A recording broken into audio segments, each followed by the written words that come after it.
السلام علیکم ورحمۃ اللہ وبرکاتہ۔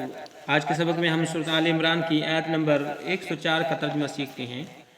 وَلْتَكُنْ وَلْتَكُنْ اور چاہیے کہ رہے منکم تم میں سے امتٌ ایک جماعت، یدعونا جو بلائے الی الخیر بھلائی کی طرف، اگلے پیج پہ چلتے الی الخیر بھلائی کی طرف، وَيَعْمُرُونَ اور وہ حکم دے بالمعروف اچھے کاموں کا، وَيَنْهَوْنَ اور وہ روکے منع کرے عن المنکر برائی سے، وَأُولَئِكَ یہی تو وہ لوگوں کا گروہ ہے، هُمُ الْمُفْلِحُونَ جو کامیاب ہونے والا ہے۔